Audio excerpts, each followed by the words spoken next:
episode of In the Studio with Calamity Jane. My name is Jody, also known as Calamity Jane.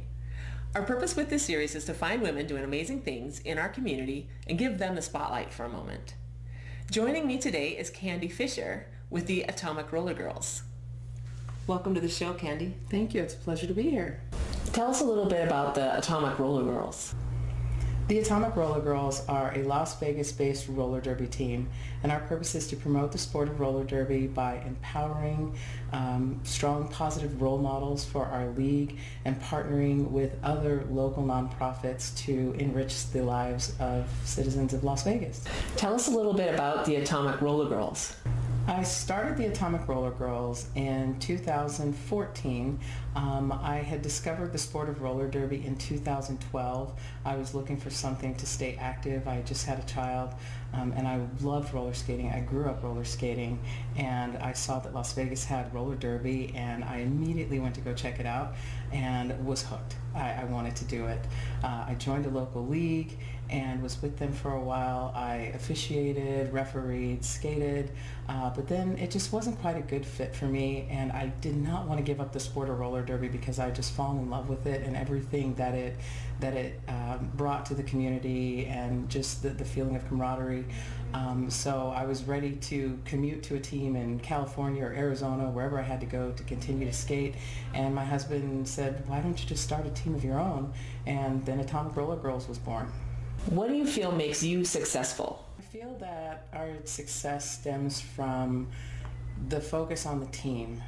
There is no I in team, and that is very true in roller derby.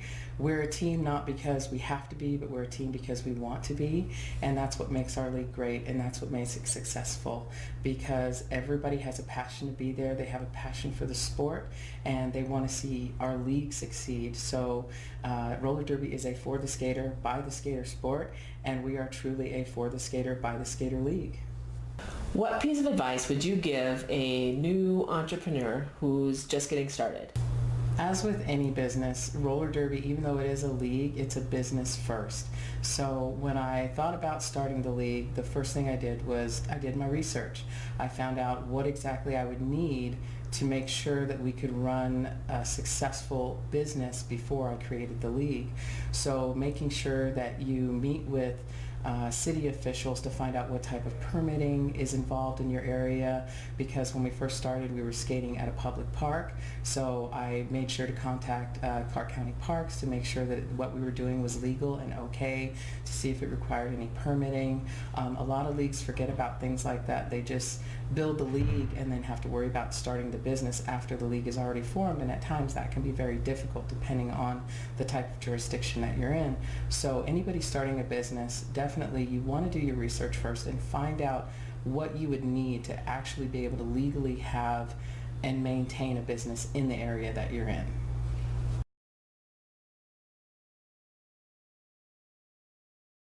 What is your favorite word? I'm going to say probably the word I use the most, and it's not really a word, it's just doodly-doo. You will hear me at practice saying that all the time. It's how I correct a skater if they do something wrong. It's a noise I make if somebody falls. It's a noise I make if I want somebody's attention. Just doodly-doo. What is your least favorite word? My least favorite word, I would say it's a combination of two words. I can't.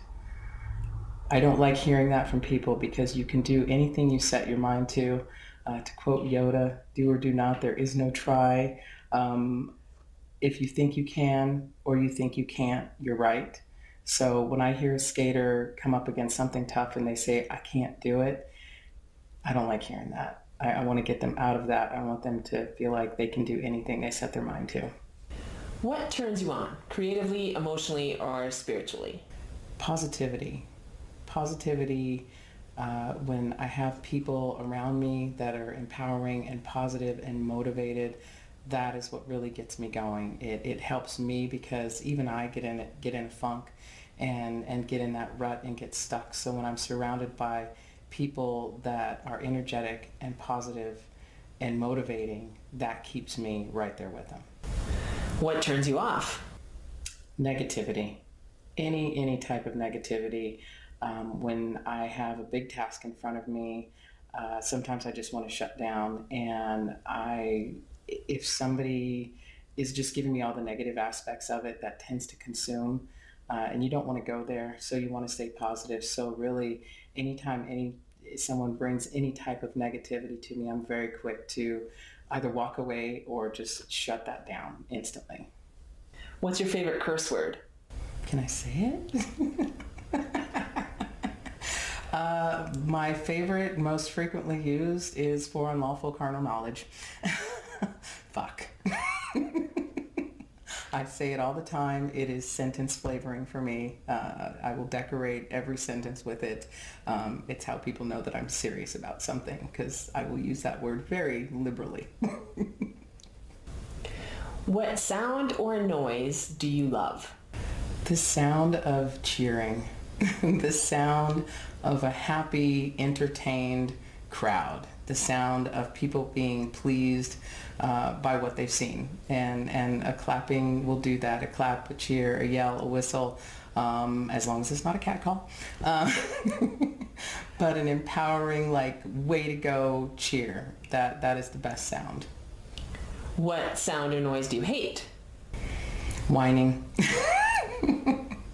When people complain and whine, that is a terrible sound. I'd rather hear nails scratching a chalkboard, a fork scraping a plate.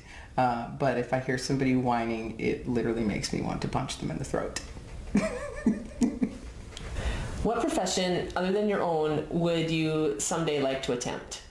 I would love to act. I would love to act in musicals, because I like to act and I like to sing. So a musical star, maybe Broadway. What profession would you not like to do? I don't think I could handle being in the medical field. I had previously been in the medical field in an administrative aspect, and being a doctor, it's just high stress. And even though sometimes it can be a very enriching career, I don't think I could handle literally life and death situations depending on me. If heaven exists, what do you want to hear God say when you arrive at the pearly gates? The roller derby track's that way. Thanks for being on the show today, Candi. Thank you for having me. It was wonderful to be here. And thank you for watching. Join us for the next episode of In the Studio with Calamity Jane. We put another amazing woman from Las Vegas in the spotlight. Special thanks to Gigi Simmons with Gigi's Rockin' Jewels for my amazing accessories. Subscribe to us on YouTube and like us on Facebook, and we'll see you for the next episode.